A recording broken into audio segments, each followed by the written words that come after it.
चलिए तो हम आज हमारा विद्युत का पार्ट 2 होने वाला है। पहला पार्ट में हम लोगों ने विद्युत धारा की परिभाषा, विभव की परिभाषा, विभवांतर, आवेश की परिभाषा, इसके सूत्र वगैरह सब कुछ हम लोग देख चुके थे। तो मात्रा वगैरह सारा चीज आज हम वहां से आगे बढ़ने वाले हैं।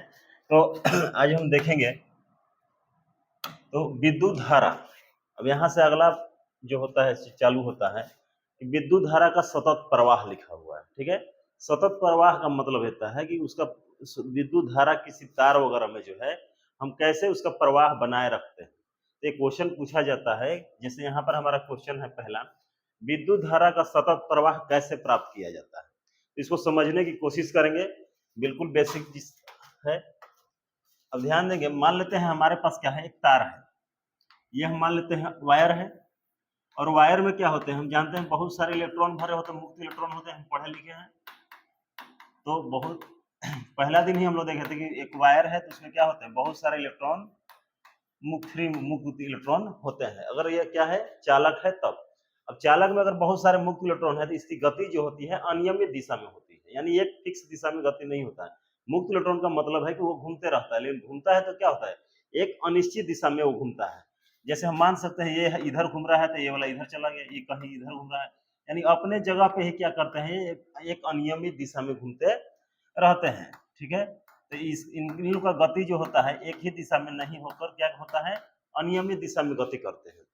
लेकिन यही हम क्या करते हैं, जब इनको हम बैटरी से जोड़ देते हैं, यही वायर है हमारा, इस वायर को अगर हम क्या करें, एक बैटरी से जोड़ देते हैं, मान लेते हैं यहाँ पर क्या एक बैटरी लगा देते हैं, तो बैटरी में से क्या होता है, विभवांतर उत्पन्न होता है। अब इस वायर में क्या होगा, जो भी इलेक्ट्रॉन इधर उधर गति कर रहे थे वो क्या करते हैं, अब एक नियमित डायरेक्शन में क्या करते हैं, गति करने लगते हैं। क्यों? क्योंकि हम जानते हैं कि विभवांतर जब उत्पन्न होता है तो इलेक्ट्रॉन क्या होता है, तेजी से बैटरी से निकलते हैं, यानी कि तेजी से निकलते हैं, और वो क्या करते हैं, एक दूसरे को धक्का देते हैं, यानी प्रतिकर्षण बल होता है। तो जैसे ही वो क्या होता है, वायर में प्रवेश करते हैं, तो जो इलेक्ट्रॉन इधर उधर गति कर रहे थे वो क्या करते हैं, एक सीधी में गति करने लगते हैं, यानी एक ही डायरेक्शन में सारे इलेक्ट्रॉन क्या करते हैं, बहने लगते हैं, यानी फ्लो करने लगते हैं, जिस कारण क्या होता है, विद्युत धारा उत्पन्न होता है। अब यही हमारा मेन कह सकते हैं कि ये तथ्य है।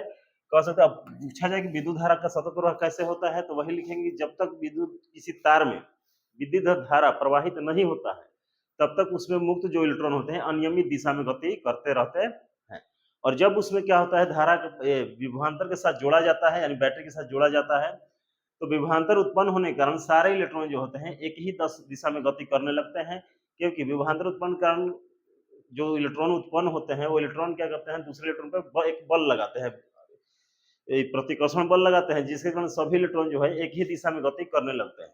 इस प्रकार क्या होता है, किसी तार में सतत धारा प्रवाह उत्पन्न किया जा सकता है।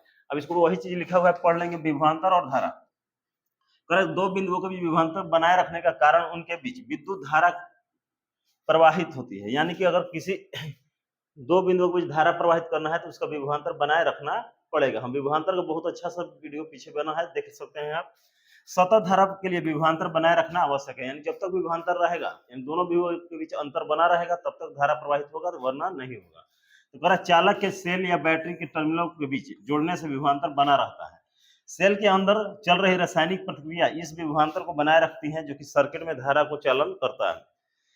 तो एक बार नहीं कोई देखा है तो जाके फिर से विभवांतर और विभव का वीडियो देख लेगा, उसमें पता चलेगा विभवांतर के दौरान ऐसा क्या होता है, इलेक्ट्रॉन कैसे उत्पन्न होते हैं, जो कि एक तरफ विभव जब होता है ज्यादा हो जाता है, एक जगह तरफ कम, तो जिधर ज्यादा इलेक्ट्रॉन की अधिकता हो जाती है उधर से इलेक्ट्रॉन तेजी से निकलते हैं, और जो भी चालक होता है उसमें से प्रवाहित होने लगते हैं, तो एक दूसरे को धक्का मार मार के बढ़ते हैं, तो सभी क्या होता है, एक सीध में गति करने लगते हैं, वहीं से धारा उत्पन्न होता है।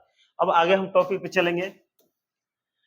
जैसे करें तार में धारा कैसे प्रवाहित होती है, वही हम बात बोले अभी तुरंत कि तार में धारा कैसे प्रवाहित होती है। तो याद रखेंगे, अगर धारा बनाए रखने की बात होगा तो ये हम जिक्र करेंगे, धारा बनाए रखने के लिए विभवांतर की आवश्यकता होती है। अब तार वाला हम बता दिए क्या बोलेंगे, बिना स्रोत के, यानी धातु के तार में जब मुक्त इलेक्ट्रॉन सभी दिशा में क्या होता है, बेतरतीब ढंग से, यानी कि अनचाहे अनियमित ढंग से क्या करते हैं, गति करते रहते हैं, उसकी कोई निश्चित दिशा नहीं होती है। जब स्रोत उसमें जोड़ा जाता है तो सेल या बैटरी जोड़ने पर इलेक्ट्रॉन क्या करता है, इलेक्ट्रॉनों पर एक बल कार्य करता है, और उस बल के कारण ही क्या होता है, एक और नियमित दिशा में गति करने लगते हैं, ऋणात्मक सिरे से क्या होता है, धनात्मक सिरे की ओर गति करते हैं। अब उसे ही हम कहते हैं विद्युत धारा। विद्युत धारा प्रवाहित होती है। अब क्या विद्युत धारा की दिशा, देखिए अब ध्यान देंगे यहाँ पर, विद्युत धारा की दिशा अगर हम जाने तो ये तो हम सबको को पता है कि ऋणात्मक सिरे से धनात्मक सिरे की ओर होता है। लेकिन एक बात को ध्यान देना है, जब हम परिपथ का निर्माण करते हैं, यानी जब भी कोई विद्युत परिपथ बनाते हैं तो हाँ, ये भी परिभाषा आता है कि विद्युत परिपथ क्या होता है। तो विद्युत परिपथ कहेंगे कि वह पथ जिस पर विद्युत प्रवाहित होता है उस पथ को ही विद्युत परिपथ कहते हैं। जैसे हमारे घर में देखेंगे कि हर रूम से तार वगैरह इधर उधर गया है जिसमें विद्युत प्रवाहित होता है, तो सारे विद्युत परिपथ कहलाएंगे। तो नॉर्मल है, जैसे हमारे चलने के लिए जो पथ होता है उसे हम रास्ता, सड़क, रोड कह देते हैं, वैसे विद्युत जिस परिपथ पे गमन करता है उसे विद्युत परिपथ कहते हैं। और परिभाषा जब एग्जाम में आएगा तो एक विद्युत परिपथ का चित्र बनाना होगा।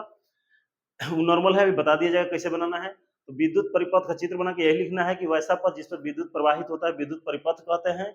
और उसमें यह लिखना होगा कि जैसे कि परिभाषा हम बताएंगे, विद्युत परिपथ वैसा पथ जिसमें विद्युत प्रवाहित होता है उसे विद्युत परिपथ कहते हैं, जिसमें बहुत सारे विद्युत उपकरण जुड़े होते हैं, जैसे फ्यूज का तार, टेलीविजन, बल्ब, पंखा आदि हम लिख सकते हैं। बाकी इसके अलावा जितना उपकरण आपको लिखने का मन हो सारा लिख सकते हैं, इसमें कोई दिक्कत नहीं है। अब देखते हैं विद्युत धारा की दिशा। तो हम बताएं कि विद्युत धारा की वास्तव में जो दिशा होती है ऋणात्मक सिरे से धनात्मक सिरे की ओर होती है। अब यहाँ पर देखते हैं, मान लेते हैं हमारे पास एक विद्युत परिपथ है, ठीक है, यहाँ माइनस है, बल प्लस है, इधर लिख देंगे माइनस, किधर भी लिख सकते हैं, ध्यान देंगे। और यहाँ से क्या है, एक बल्ब हम परिपथ में जोड़ देते हैं। ये भी हम नॉर्मल पैसे फिगर अगर एग्जाम में बना दीजिएगा तो सही माना जाएगा। इसमें कहीं भी हम क्या कर सकते हैं, एमीटर या वोल्टमीटर का प्रयोग कर सकते हैं। अब यहाँ देखेंगे, यहाँ से जब विद्युत प्रवाहित होता है तो धनात्मक सिरे से इस तरह से विद्युत प्रवाहित होता है। तो अभी हम अब सोचेंगे कि अभी हम बोले कि ऋणात्मक सिरे से विद्युत प्रवाहित होता है, धारा की दिशा ऋणात्मक सिरे से धनात्मक होती है, लेकिन यहाँ हम बनाए हैं धनात्मक सिरे से ऋणात्मक सिरे की ओर। तो इसका इतिहास बहुत पुराना है। हम कि जब शुरुआती समय में हमें नहीं पता था कि इलेक्ट्रॉन क्या होता है क्या नहीं होता है, ठीक है, तो उस समय यही मानते थे हम लोग कि कोई चीज का अगर प्रवाह होता है तो जिधर हाई वैल्यू से लो की ओर प्रवाह बहेगा। यानी कोई चीज अगर बहना है, जैसे पानी बहना है तो जिधर ज्यादा पानी होगा उधर से कम देने बहेगा। ये हमारा सोच उस समय था। तो हम माने थे कि क्या होगा, अगर आवेश है प्लस माइनस है तो प्लस को हम लोग पहले से ही क्या होता है माइंड सेट था कि धनात्मक आवेश को ज्यादा मान लिया और ऋणात्मक आवेश को कम। और उसमें माना गया कि जो भी आवेश बह रहा होगा वो धनात्मक सिरे से ऋणात्मक सिरे की ओर बह रहा होगा। ये बहुत पहले की बात है, जब हम इलेक्ट्रॉन के बारे में हमको जानकारी नहीं थी, यानी एक्चुअल जानकारी नहीं थी कि क्यों विद्युत धारा उत्पन्न हो रहा है। तो उस समय जो परिपथ बनाया गया था उस समय धनात्मक सिरे से लेकर ऋणात्मक सिरे तक बनाया गया था। और वही प्रथा आज तक, यानी वही परंपरा आज तक चलते आ रहा है। जब हम चित्र बनाते हैं तो हमेशा दिखाते हैं कि धारा का प्रवाह जो है धनात्मक सिरे से ऋणात्मक सिरे की ओर होता है, लेकिन वास्तव में जो है ऋणात्मक सिरा से धनात्मक सिरा की ओर होता है। तो एग्जाम में बोला जाएगा विद्युत परिपथ में धारा किधर से किधर प्रवाहित होता है, तो वहां लिखेंगे धनात्मक से ऋणात्मक सिरे की ओर। लेकिन क्वेश्चन आ जाएगा इलेक्ट्रॉन का प्रवाह कैसे होता है, तो ऋणात्मक सिरे से धनात्मक की ओर। तो दोनों क्वेश्चन ध्यान में रखना है। तो कह रहा जब बिजली का आविष्कार हुआ तब इलेक्ट्रॉन की खोज नहीं हुई थी। बात सही है। तो जब इलेक्ट्रॉन पता नहीं था तो हमको कैसे पता चला केंद्र से केंद्र बह रहा है।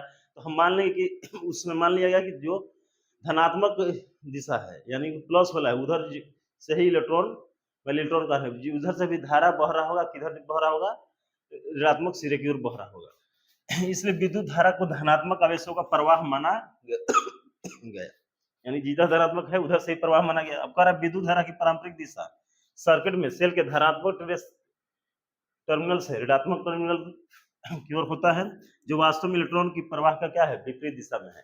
अब याद रखेंगे जब भी हम परिपथ का निर्माण करेंगे तो धनात्मक सिरा से ऋणात्मक सिरा की ओर ही दिखाएंगे, ठीक है। आगे हम चलते हैं। अब विद्युत परिपथ में कुछ उपयोग किए जाने वाले अव्यय हैं, इसका चित्र यहाँ पर नहीं है।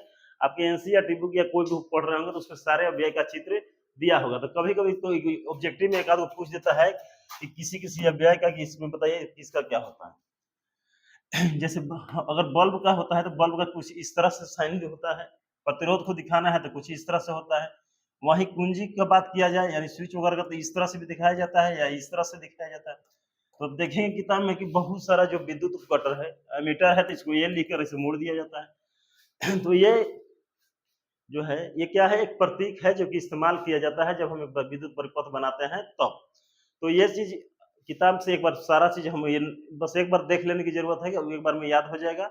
और उस पर अगर कोई क्वेश्चन आएगा तो बना सकते हैं या एक नंबर के ज्यादा से ज्यादा आ सकता है। तो ये देख लेना है। फिर आगे है यही विद्युत परिपथ है।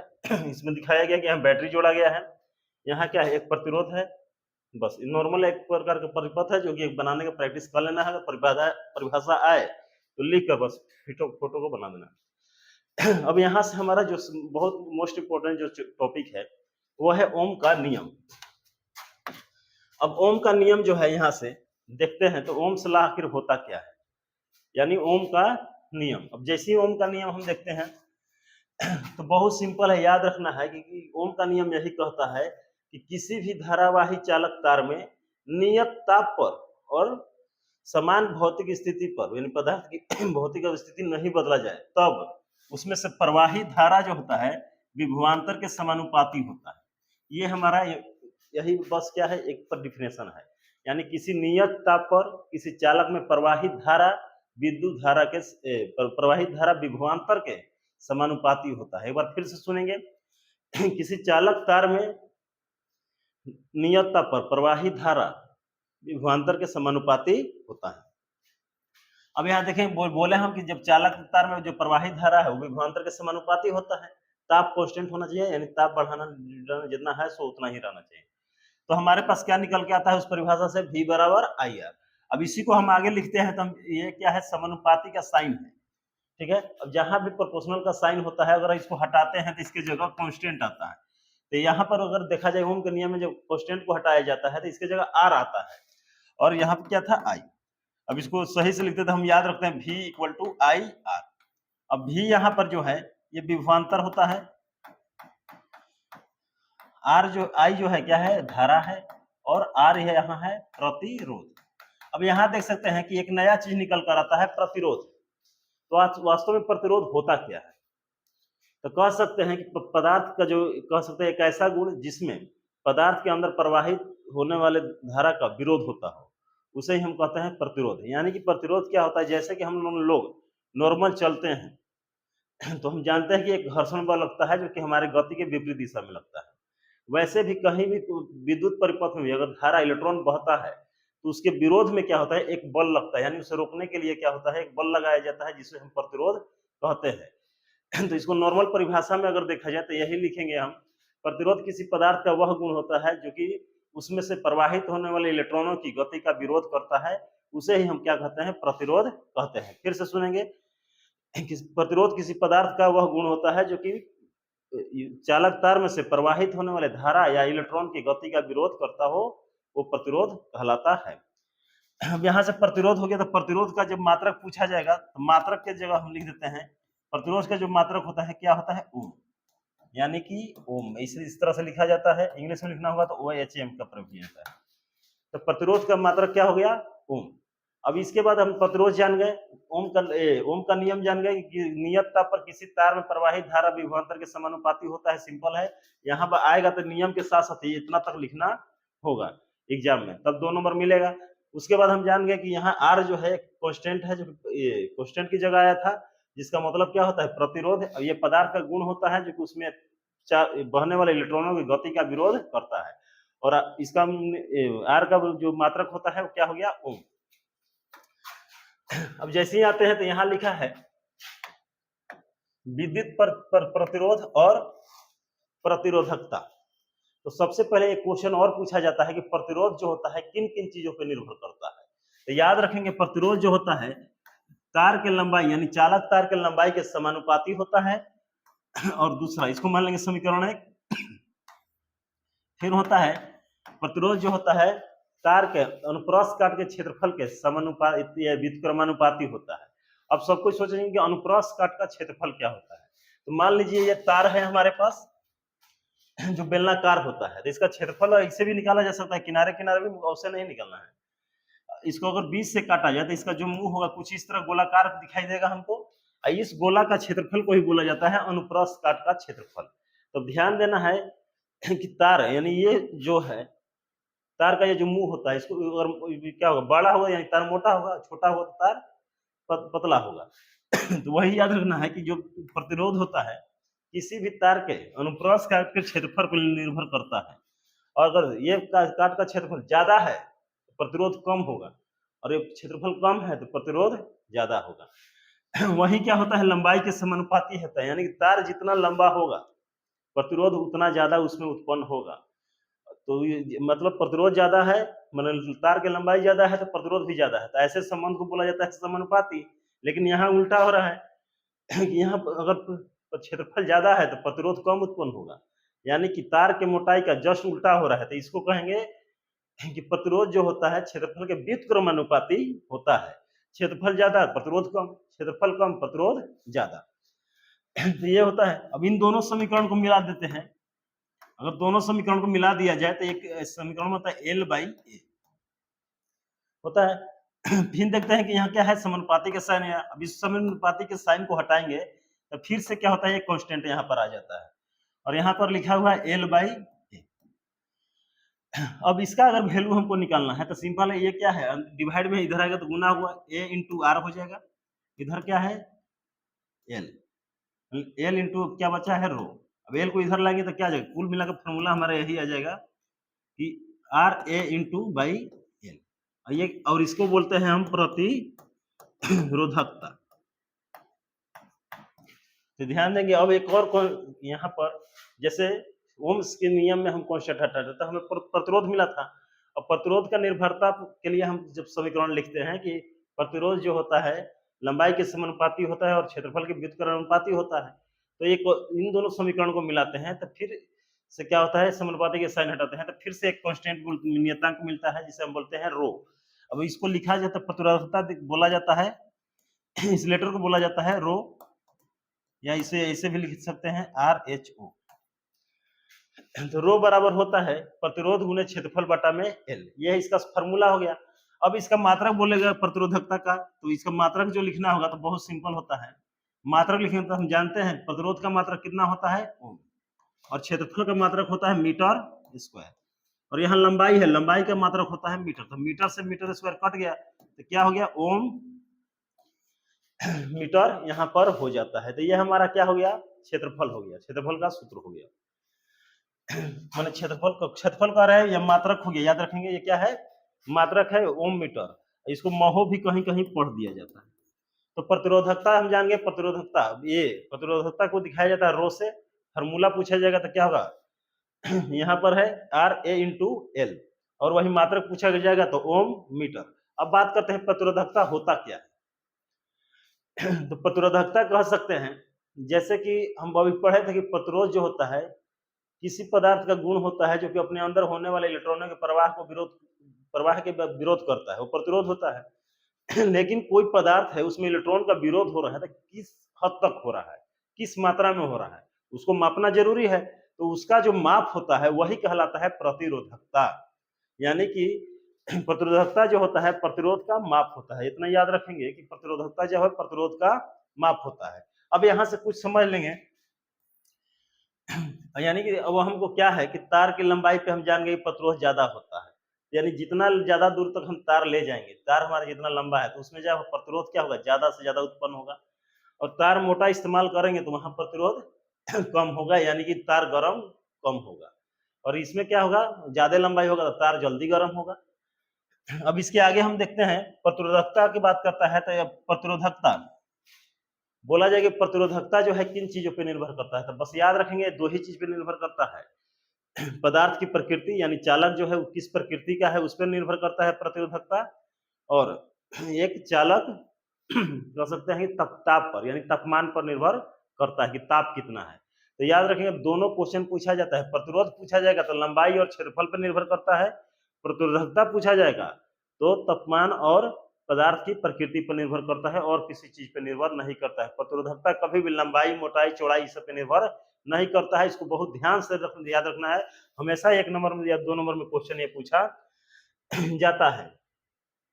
अब ध्यान देंगे प्रतिरोधकता के आधार पर क्या होता है, बहुत सारे उपकरण होते हैं तो किसी चीज का प्रतिरोधकता हो सकता है ज्यादा हो, किसी चीज का प्रतिरोधकता क्या हो कम हो।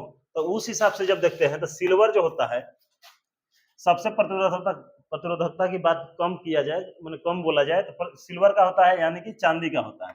करीब करीब 1.58 into 10 के पावर क्या होता है, लगभग -8 ओम मीटर होता है। हम बताए थे कि ओम मीटर प्रतिरोधकता का मात्रक होता है। तो ये हमारा सिल्वर का होता है। वहीं हम कॉपर की बात किए तो ज्यादा अंतर नहीं होता है। कॉपर का जो प्रतिरोधकता होता है 1.69 into 10 to power -8 ohm metre होता है। ये क्या है, कॉपर का प्रतिरोधकता है। तो हम जानते हैं कि चांदी का इस्तेमाल करना इतना आसान नहीं है तार के रूप में, तो हम किसका ज्यादा इस्तेमाल करते हैं, कॉपर का। यही कॉपर ऐसा ही दिखता है। इसकी प्रतिरोधकता कम होने के कारण है कि कारण क्या होता है, इसमें प्रतिरोध कम उत्पन्न होता है और कॉपर के तार जो होते हैं कम गर्म होते हैं। आप देखेंगे पंखा वगैरह में जो होता है कॉपर का तार लपेटा जाता है। वही डुप्लीकेट जो पंखा होता है, माने सस्ता पंखा होता है, उसमें एल्युमिनियम के तार का भी इस्तेमाल कर दिया जाता है। तो वो जल्दी जल के खराब हो जाता है क्योंकि उसकी प्रतिरोधकता हल्का ज्यादा होता है, तो वो जल्दी क्या होगा, गर्म होगा। वही कॉपर वाला तार वाला जो पंखा होगा थोड़ा महंगा मिलेगा, लेकिन क्या होगा, वो ज्यादा दिन तक चलता है क्योंकि उसमें ऊष्मा क्या होता है, कम उत्पन्न होता है। तो प्रतिरोधकता जितना कम होगा, तार के अंदर जो विद्युत बिजली जा रहा है, उत्पन्न हो रहा है, उसमें ऊष्मा यानी गर्म, तार गर्म कम होता है। अब गर्म क्यों हो रहा है, तो नॉर्मल समझिए कि जैसे दोनों हाथ हम रगड़ रहे हैं, तो रगड़ाहट होगा तो गर्मी उत्पन्न होता है। वही प्रतिरोध काम करता है कि इलेक्ट्रॉन जा रहा है उससे गति का विरोध करता है। जब विरोध करेगा तो तार के अंदर गर्मी उत्पन्न होगा। जो गर्मी जितना ज्यादा प्रतिरोध उत्पन्न होगा, तो प्रतिरोधकता ज्यादा होगा। तो प्रतिरोधकता ज्यादा है, इसका मतलब तार का हो गर्म ज्यादा होगा, और प्रतिरोधकता कम है तो तार कम गर्म होगा। तो इसलिए हमारे पास सबसे अच्छा चालक माना जाता है कॉपर का। ऐसा सिल्वर है, लेकिन सिल्वर का हम तार के रूप में इस्तेमाल नहीं करते। उसके बाद एल्युमिनियम का भी दिया है कि इसका भी क्या होता है, कम प्रतिरोधकता होता है, इसलिए एल्युमिनियम का तार भी बहुत बड़े स्तर पर प्रयोग किया जाता है। कारण यही है कि कॉपर का इस्तेमाल हम उतना ज्यादा स्तर पर कर नहीं सकते हैं, महंगा थोड़ा ज्यादा होता है। कह रहा है मिश्र धातु। अब ध्यान देंगे कि बहुत सारे धातुओं को मिला के मिश्र धातु बनाया जाता है, माने दो या दो से अधिक धातु मिल जाएंगे तो मिश्र धातु बनाएंगे बनता है। तो मिश्र धातु की जो प्रतिरोधकता होता है, जिन जिन धातुओं से मिलकर बना है उन धातुओं से उनकी प्रतिरोधकता क्या होगा, ज्यादा होगा। यानी जो धातु मिलकर बनाया गया है मिश्र धातु, तो मिश्र धातु का प्रतिरोधकता अपने अव्यय धातुओं माने जिन जिन से मिलकर बना है उससे उनकी प्रतिरोधकता क्या होगा, ज्यादा होगा। ठीक है। अब ध्यान देंगे कि कॉपर के बारे में हम जिक्र किए, क्यों कॉपर का अच्छा चालक माना जाता है, क्यों उपयोग किया जाता है, क्योंकि घरों में सब जगह तो कॉपर का तार इस्तेमाल किया जाता है ताकि सर्किट में जो धारा प्रवाहित हो, तो जो धारा प्रवाहित हो रहा है उसमें कम उत्पन्न करे और तार कम गर्म रहे, जिससे हमारा सर्किट क्या होगा, सुरक्षित रहेगा, आग लगने से बच जाएगा। लेकिन प्रतिरोधकता ज्यादा होने का भी एक अपना फायदा है। जैसे हमारे घर में क्या होता है, हीटर है, विद्युत पानी गर्म करने वाला हीटर कह सकते हैं, जो आता है पानी बॉयल करने वाला हीटर उसको कह सकते हैं। चाहे नॉर्मल वो होता है हवा गर्म फेंकता है वो हीटर, चाहे ड्रायर होता है। ये सब चीज में क्या होता है, नाइक्रोम का तार, चाहे आयरन होता है, विद्युत कर्ण इस्त्री जो जिसको कहते हैं, इसमें क्या होता है, नाइक्रोम का तार इस्तेमाल किया जाता है क्योंकि उसकी प्रतिरोधकता जो है काफी ज्यादा होती है।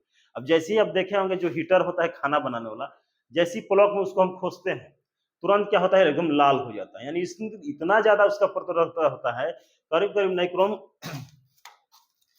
का तार का जो होता है 1 पॉइंट कुछ करके होता है, 1.10 करके 10 टू पावर -6 है। लेकिन कहने का मतलब -6 यानी 2 जीरो का अंतर पड़ गया है, यानी कि चांदी वगैरह से 100 गुना ज्यादा इसका प्रतिरोधकता होता है। तो इस कारण क्या होता है, जैसे इसमें हम क्या करते हैं, विद्युत धारा प्रवाहित करते हैं, तो ये नाइक्रोम बहुत जल्दी गर्म हो जाता है। उस गर्मी का प्रयोग करके ही हम क्या करते हैं, भोजन का बनाने का काम करते हैं। उसी तरह रूम हीटर भी होता है, उसमें भी क्या होता है, इसी तरह का वायर लगा होता है। जैसे ही करंट दिया जाता है तो वो क्या होता है, नाइक्रोम का तार गर्म होगा और पीछे पंखा लगा रहता है, पंखा चलेगा तो गर्म हवा से निकल के आगे जाएगा, तो हमको क्या होगा, गर्म हवा महसूस होगा। तो नाइक्रोम वगैरह का तार बनना भी हमारे लिए क्या है, जिसकी प्रतिरोधकता अधिक है, वो भी हमारे लिए क्या है, काफी ज्यादा फायदेमंद है। और याद रखेंगे इसका ऑक्सीकरण भी नहीं होता, यानी ऑक्सीजन के साथ यह क्रिया नहीं करता है। जैसे बॉल में क्या होता है, इस्तेमाल होता है टंगस्टन का। टंगस्टन का इसलिए होता है क्योंकि इसका गलनांक जो होता है इतना डिग्री सेल्सियस होता है, मतलब 3380 डिग्री सेल्सियस गलनांक होता है, यानी इतना इसको ताप मिलेगा तब पिघलेगा। लेकिन क्या होता है, टंगस्टन जो होता है इस तरह से हम देखेंगे बॉल में लटका रहता है, बॉल बना है तो, और एक क्या होता है, जैसे इसमें अगर वायु के संपर्क में आएगा, चाहे नमी के संपर्क में तार आ जाता है, तो तुरंत बॉल फ्रीज हो जाता है। बरसात के मौसम में देखे होंगे फ्रीज होने के कारण है कि जैसे इसमें ऑक्सीजन या नमी पहुंचता है तो ये ऑक्सीकरणकृत हो जाता है, यानी ऑक्सीजन सब क्रिया कर लेता है, जिसके कारण क्या होता है, खराब हो जाता है, तो बॉल फ्रीज हो जाता है। खैर अब ट्यूबलाइट इस समय बहुत सारा सिस्टम बदल गया है, पारा और इस सब का इस्तेमाल होने लगा है। तो टंगस्टन का याद रखिए, एग्जाम में पूछा जाता है। वही है, बोल रहा है कि बहुत सारे जैसे कि कॉपर, निकल, मैग्नीज, निकल, इस सब से मिला मिला क्या होता है, मैंने बहुत सारे धातुओं से मिला के मिश्र धातु आजकल तैयार किए जा रहे हैं, जिनका उपयोग क्या है, अधिक प्रतिरोधकता वाले उपकरण बनाने में प्रयोग उसका किया जा रहा है, जैसे विद्युत हीटर हो गया, इस्त्री हो गया, यही सब। अब एक और चीज याद रखना है, अर्धचालक। ऑब्जेक्टिव में सही गलत में पूछ दिया जाता है कबो। याद रखना है कि प्रतिरोधकता, अगर तापमान बढ़ाया जाए तो धातुओं की प्रतिरोधकता क्या होता है, बढ़ता है, अब चालकता घटता है। लेकिन वही उपधातु का बात किया जाए तो जैसे हम ताप बढ़ाएंगे तो उपधातुओं की चालकता बढ़ती है और प्रतिरोधकता घटती है। ये याद रखना, जस्ट इसमें उल्टा होता है चालक का। चालक में क्या होगा, ताप बढ़ाएंगे तो प्रतिरोधकता क्या होगा, बढ़ेगा, चालकता घटेगा। और वही उपधातु में क्या होगा, ताप बढ़ाएंगे तो चालकता बढ़ेगा और प्रतिरोधकता घटेगा। ठीक है, और अधातु पे ताप बढ़ाने या ना बढ़ाने से कोई फर्क नहीं पड़ता है, उसकी चालकता कभी नहीं बढ़ती है, वो इसलिए तो अधातु कहलाता है। अब यहाँ से हमारा चलेगा दो क्रम। अब हम देख लिए कि विभवांतर, ये सब सारा कुछ हो चुका है, ये सब देख लिए, तार वगैरह सब कुछ देख लिए। तो अब यहाँ से हमारा दो इंपॉर्टेंट टॉपिक आता है, संयोजन। यानी कि उपकरण जो है विद्युत उपकरण, उनको हम संयोजित कैसे कर सके, यानी उसका संयोजन किस आधार पे हम करें। तो दो संयोजन के तरीके हैं, एक श्रेणी क्रम संयोजन है, एक समानांतर क्रम संयोजन है।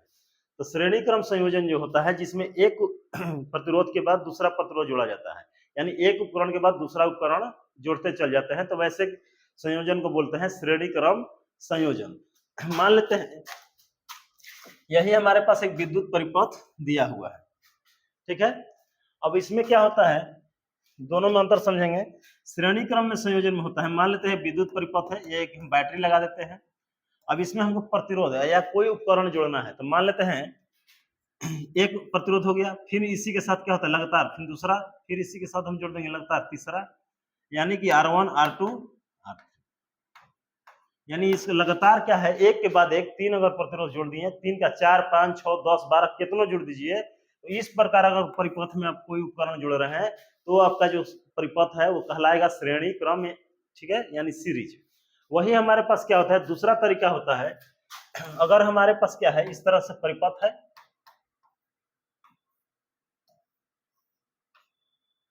परिपथ है। अब इसमें क्या होता है, यहां बना देते हैं,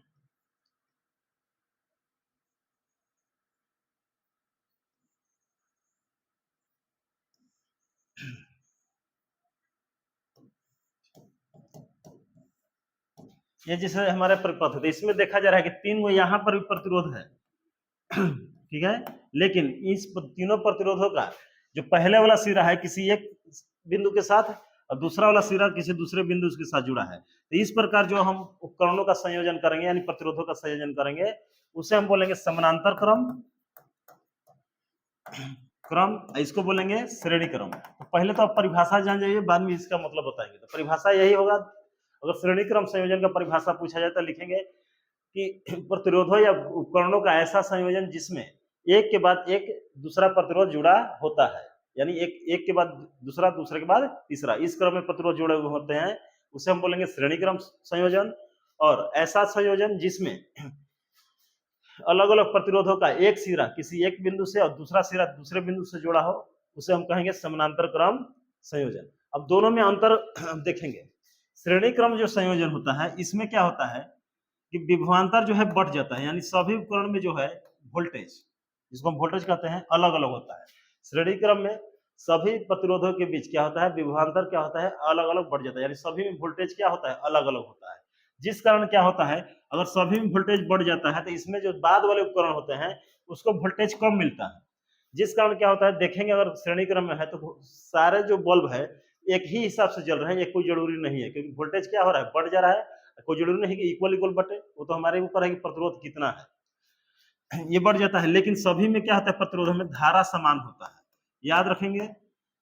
प्रतिरोध श्रेणी क्रम में सभी प्रतिरोधों के बीच विभवांतर अलग अलग होता है, यानी कि जब जो भी वोल्टेज है, जय वोल्ट का बैटरी लगा है, ये कुल माने 8 वोल्ट का बैटरी है, तो हो सकता है किसी में 3 वोल्ट हो जाए, किसी में 2 वोल्ट हो जाए, किसी में 3 वोल्ट, इस तरह से बढ़ सकता है।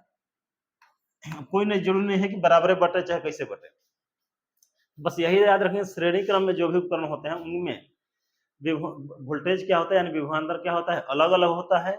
लेकिन धारा जो बहता है, अगर इसमें जो धारा I प्रवाहित हो रहा है, तो सभी उपकरणों से धारा का मान समान होता है, ये बढ़ता नहीं है। यानी इसमें भी धारा आई होगा, इसमें भी धारा आई होगा, इसमें भी धारा आई होगा। अब धारा समान है, इसलिए श्रेणी क्रम में जो संयोजन होता है तो उसमें धारा मापने के लिए क्या होता है, एमीटर का प्रयोग किया जाता है। अब इसी में इसमें आ जाएंगे हम, तो इसमें हम जानते हैं कि क्या होता है, समानांतर क्रम संयोजन में क्या होता है, सभी प्रतिरोधों के बीच वोल्टेज जो होता है समान होता है। यानी कि सभी में कब किसी में क्या होता है, वोल्टेज बटेगा नहीं। यानी जितने उपकरण हैं सभी को समान बराबर भाग में क्या होता है, वोल्टेज प्राप्त होता है। यानी वोल्टेज का मान क्या होता है, किसी ऐसा नहीं है कि प्रतिरोधों के बीच बढ़ जाता है। तो वोल्टेज अगर सभी को बराबर प्राप्त हो रहा है तो सभी उपकरण क्या होगा, बहुत तेज जलते हैं। या कह सकते हैं सभी को समान वोल्टेज मिलने से वो बहुत सही अच्छे से काम करते हैं। और वही लेकिन इसमें जस्ट उल्टा होता है, उसमें क्या होता है, विभवांतर बटा था, इसमें क्या होगा, धारा सभी प्रतिरोधों के बीच अलग अलग होता है। यानी कि इस प्रतिरोध में हम दे सकते हैं समानांतर क्रम में, इसमें पहला में धारा I1 है, दूसरा में I2 है, तीसरा में I3 है। वहीं पर हम देख सकते हैं समय विभवांतर क्या है, समान है। श्रेणी क्रम में क्या देख सकते हैं कि विभवांतर क्या है, समय अलग है, लेकिन धारा क्या है, समान है। अब इसमें विभवांतर समय समान है तो इसमें क्या इस्तेमाल किया जाता है, वोल्ट मीटर। यानी कि इसमें वोल्टेज मापने के लिए क्या इस्तेमाल किया जाएगा, वोल्ट मीटर। तो ये क्वेश्चन पूछा जाता है कि बताइए कि समानांतर क्रम में क्या इस्तेमाल किया जाता था, वोल्ट मीटर, श्रेणी क्रम में एमीटर।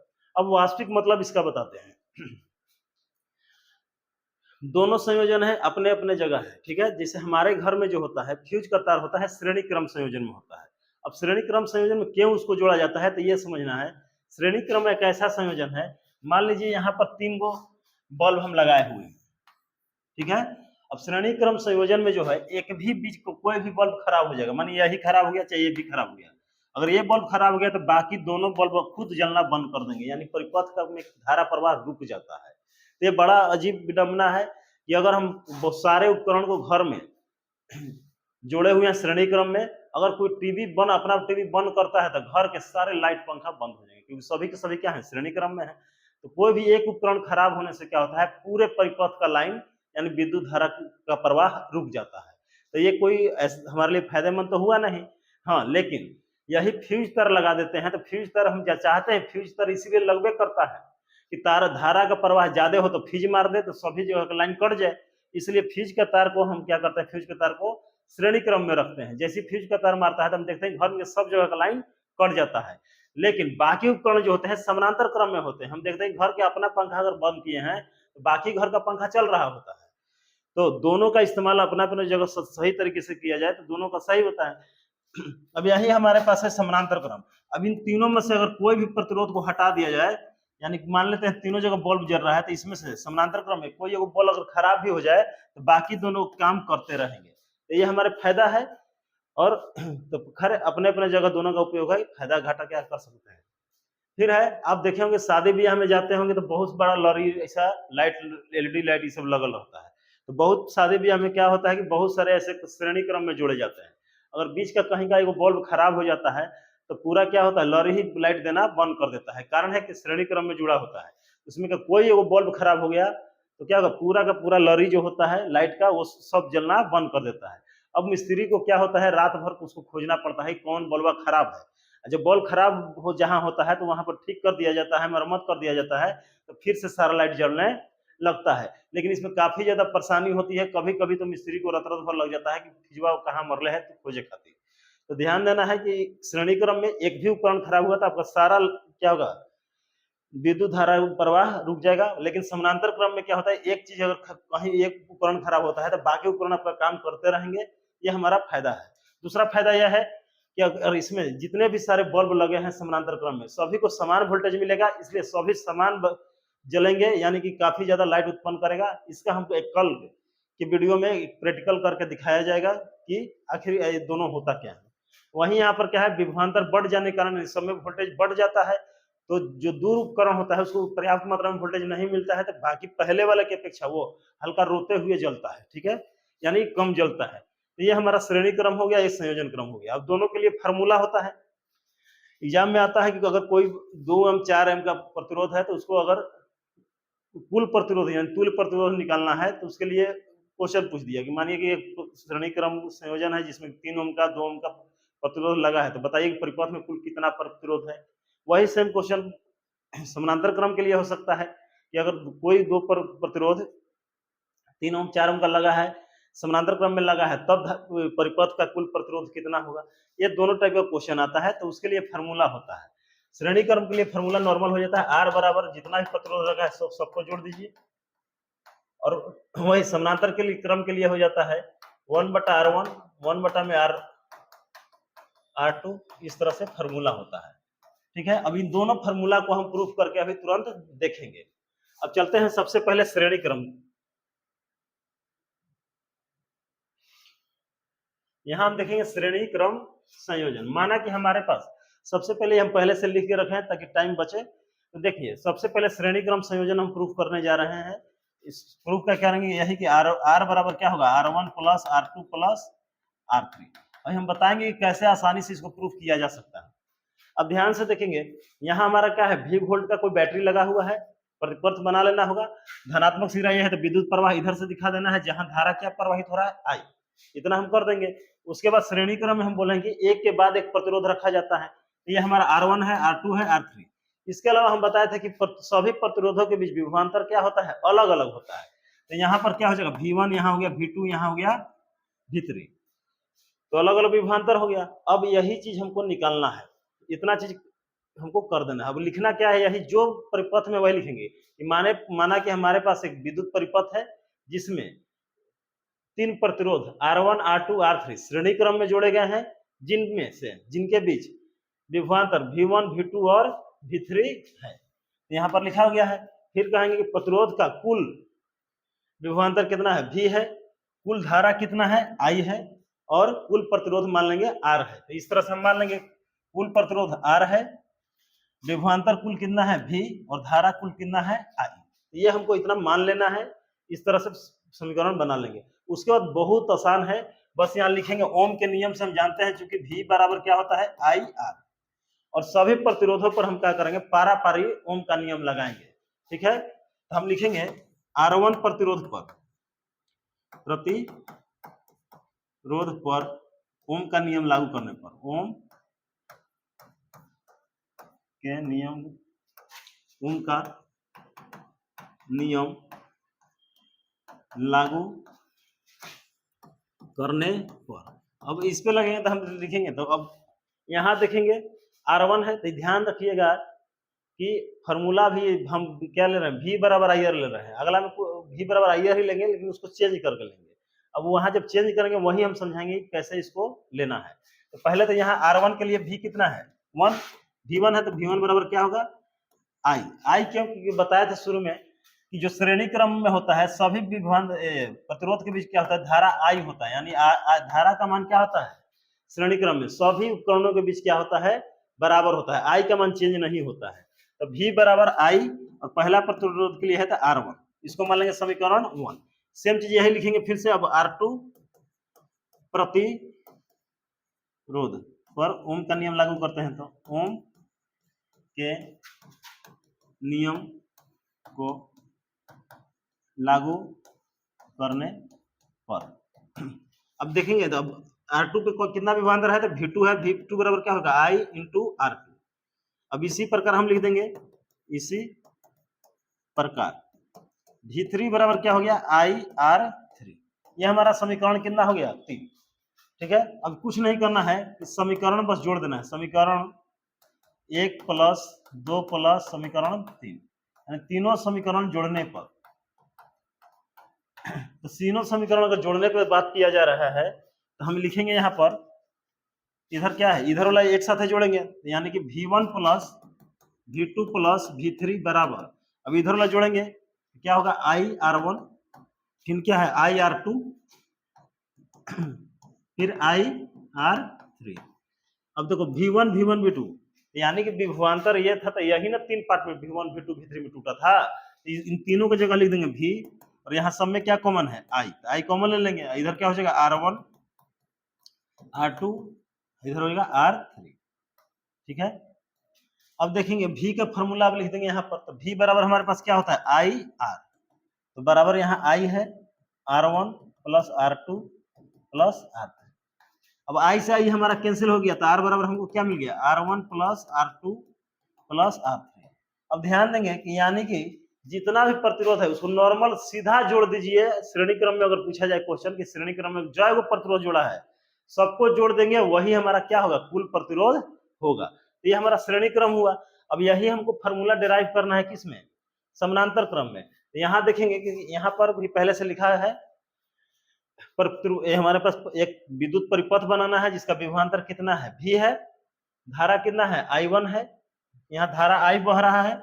हम बताए थे कि देखिए श्रेणी क्रम में धारा नहीं बदलता है, सभी प्रतिरोध के बीच धारा का होता है समान होता है, विभवांतर बदलता है। लेकिन समानांतर क्रम में सभी प्रतिरोधों के बीच क्या होता है, धारा बदलता है। माने इसमें I1 जा रहा है, इसमें I2 जा रहा है, इसमें I3 जा रहा है, लेकिन सभी के बीच क्या होता है, विभवांतर समान रहता है। ठीक है, अब इसके लिए हमको समीकरण लिखना है, तो जो परिपथ में दिखाया गया उसको लिख देंगे।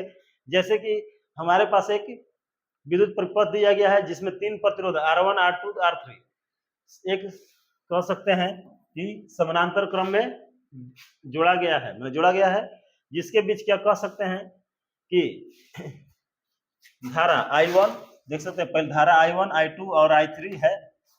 साथ ही परिपथ का कुल हम धारा बोलेंगे तो कुल धारा हमारा यहाँ कितना से जा रहा है, यहाँ से I प्रवाहित हो रहा है, कुल प्रतिरोध मान लेंगे R और कुल विभवांतर हमारा कितना है, V। इतना मान के लिख लेना है और कुछ नहीं करना है। फिर से वही बात आ गया, V बराबर IR। अब सोच रहे हैं कि अब यहाँ क्या करें, तो ध्यान देना है, उसमें हम बताए थे कि आगे हम बताएंगे, उसमें ध्यान देना है, कभी फार्मूला प्रूफ करना था। एक बात पे ध्यान देना है कि इनमें चेंज क्या हो रहा है, धारा और विभवांतर दोनों में एक चीज दिखना है। इसमें कौन चेंज हो रहा है, I चेंज हो रहा है, उसमें क्या चेंज हो रहा था, V। हम V1, V2, V3 का मान निकाले थे। इसमें कौन चेंज हो रहा है, I1, I2, I3 थी, इसमें I1, I2, I3 का मान निकालेंगे। यही चीज ध्यान रखिएगा, कभी भी प्रूफ करने में दिक्कत नहीं होगा। तो V बराबर IR होता है, लेकिन हमको इसमें सब किसका मान निकालना है, I1, I2, I3 का निकालना है। तो I इधर छोड़ देंगे तो R मल्टीप्लाई में, इधर आएगा तो डिवाइड में, तो I बराबर क्या हो जाएगा, V बटा में R। ये हमारा क्या हो गया, इतना हो जाता है। इसलिए हम देखते हैं अब सभी में क्या कर, सभी प्रतिरोधों के बीच क्या करेंगे, ओम के नियम को हम लागू कर देंगे। हम लिखेंगे यहां से R1 प्रतिरोध के लिए ओम का नियम लागू करने पर। ठीक है, अब ओम का नियम किसके लिए, R1 के लिए हम लागू कर रहे हैं। तो हम सिंपल है कि हम बोले हैं कि I के टर्म में इस सबका मान निकालेंगे। तो यहाँ I कितना है, पहला प्रतिरोध के लिए I1, बाकी विभवांतर समय बराबर है तो V बटा R1 के लिए तो V बटा R1, इसको मान लेंगे समीकरण 1। अब इसी प्रकार लिख के हम लिख सकते हैं, उतना बार बार लिखने की जरूरत नहीं है। इसी प्रकार अब यहाँ लिखेंगे I2 बराबर, विभवांतर बराबर है तो V, और किसके लिए निकाल रहे हैं, I2 यानी R2 के लिए, तो यहाँ लिख देंगे R2, इसको मान लेंगे समीकरण 2। अब यहाँ पर हो जाएगा I3 बराबर, अब V का मान वही रहेगा, यहाँ लिख देंगे R3, इसको मान लेंगे समीकरण 3। और तीनों समीकरण को क्या करना है, जोड़ देना है। तो समीकरण A1 प्लस 2 प्लस समीकरण 3, तो क्या हो जाएगा, अब इधर से जुटेगा I1 plus I2 plus I3, इधर से जुटेगा V बटा R1, V बटा में R2, इधर V बटा R3। अब यहां से देखेंगे कुल धारा, हम कुल धारा माने थे, I1, I2, I3 जोड़ेंगे तो जो धारा जो रहता है यही ना 3 भाग में बटा है। तो यहाँ से कुल धारा हमारा कितना हो जाएगा, तीनों जोड़ेंगे तो कुल धारा हम माने हैं कितना है, I। तीनों जोड़ कितना आ गया, I। अब यहाँ V सब में है तो V को बाहर निकाल दीजिए, कॉमन हो जाएगा, तो अंदर में बचेगा 1 बटा में R1, 1 बटा में R2 प्लस 1 बटा में R3। अब देखेंगे, अब कुछ नहीं करना, जैसे उसमें लास्ट में फार्मूला लगाए थे इसमें भी हम लगा देंगे फार्मूला। तो I बराबर क्या होगा, V बटा R, यहाँ निकाले हैं हम, I बराबर कितना आएगा, V बटा R। तो यहाँ लिख देंगे V बटा R बराबर V 1 by R1, 1 by R2, 1 by R3। अब V से भी कैंसिल हो जाएगा, तो लास्ट में हमारे पास मिलेगा क्या, 1 बटा R1, R2, ये वाला यहाँ था, ठीक है, 1 बटा R2 प्लस 1 बटा में R3। ये जो है हमारा किसका प्रूफ हो गया, इस समय फार्मूला हो गया। तो अगर समानांतर क्रम में अगर कोई चीज दिया हुआ है, प्रतिरोध दिया है, तो उसको जोड़ने के लिए हम इसका इस्तेमाल करेंगे, 1 बटा में R बराबर 1 बटा में R1, R1 1/R2 1/R3। हम बोले हैं कि सिंपल है, दोनों में एक ही काम करना है, बस याद रखना है कि इसमें धारा बदल रहा है तो I1 I2 I3 निकालेंगे, और पहले श्रेणी क्रम में विभवांतर बदल रहा है तो V1 V2 V3 निकालेंगे, और बस नियम लगाइए तो आसानी से बन जाएगा। अब इन दोनों का स्क्रीनशॉट लेकर रख सकते हैं, नहीं तो समझ में आ गया तो खुद से बना सकते हैं। अब हम यहाँ पर क्या करते हैं, एक एग्जाम्पल लेके आपको बताते हैं। मान लेते हैं दो प्रतिरोध दिया है, R1 2 ओम का और R2 जो होता है दिया है 3 ओम, चाहे 4 ओम ले लेते हैं। अब कह रहा है, क्वेश्चन में पूछेगा कि श्रेणी क्रम में इसका कुल प्रतिरोध कितना होगा। तो श्रेणी क्रम का सिंपल होता है, बस सीधा सीधे जोड़ दीजिए, R1 प्लस R2 होता है, यानी 2 ओम प्लस 4 ओम, यानी कितना हो गया 6 ओम। यही कहेगा कि अब समानांतर क्रम में जोड़िए, तो क्या हम लिख देंगे यहाँ पर R1 बराबर ए, फॉर्मूला क्या होगा 1/R बराबर 1/R1 प्लस 1/R2। अब 1/R1 निकालना है तो 1/2 हो गया, एक हो गया 1/4। अब लघुत्तम ले लेंगे, तो लघुत्तम सीधे लेंगे तो क्या होगा 4, तो 2 दूनी 4 प्लस 4 एकम 4, तो कितना हो जाएगा आपके पास देखिएगा तो कितना आएगा 3/4, यानी 1/R बराबर क्या होता है 3/4। लेकिन हमको R का वैल्यू निकालना है तो इसको पलटेंगे, तो अगर R कहाँ गया ऊपर, तो ये भी पलटेंगे तो कितना आ गया 4/3। कुल वैल्यू कितना है 1.33 ओम। अब देख सकते हैं कि हमारे पास दो ही प्रतिरोध थे, 2 और 4 ओम के। अगर श्रेणी क्रम में जोड़े तो प्रतिरोध का मान ज्यादा आया, वही समानांतर क्रम में जोड़े तो प्रतिरोध का मान बहुत कम आया। यानी कि हमारे पास किसी भी अगर श्रेणी क्रम में किसी प्रतिरोध को जोड़ा जा रहा है तो उसमें प्रतिरोध का मान बहुत ज्यादा आता है, यानी प्रतिरोध ज्यादा उत्पन्न हो रहा है। वही श्रेणी क्रम में अगर प्रतिरोध को जोड़ा जा रहा है उपकरण का, तो वहां पर क्या है प्रतिरोध काफी कम मान होता है। तो कभी कोई पूछ देता है कि अगर हमको प्रतिरोध कम प्राप्त करना है तो किस क्रम में जोड़ेंगे, तो समानांतर क्रम। वही हमको प्रतिरोध ज्यादा प्राप्त करना है तो किस क्रम में जोड़ेंगे, श्रेणी क्रम। ठीक है, अब यही पूछा जाता है कि किस क्रम में ज्यादा होता है किस में कम होगा। अब इसी में क्वेश्चन देकर पूछा रहता था कि बताइए कि किस में कम प्रतिरोध हो रहा है, तो कहेंगे समानांतर क्रम में। किस में ज्यादा हो रहा है, श्रेणी क्रम में। तो ये हमारा समानांतर क्रम और श्रेणी क्रम होता है। इसके बाद 2-3 टॉपिक और भी बचते हैं, तो उसको अभी तुरंत हम लोग कर लेंगे। ठीक है, तब तक इसका स्क्रीनशॉट ले सकते हैं आप और एक बार प्रैक्टिस कर सकते हैं।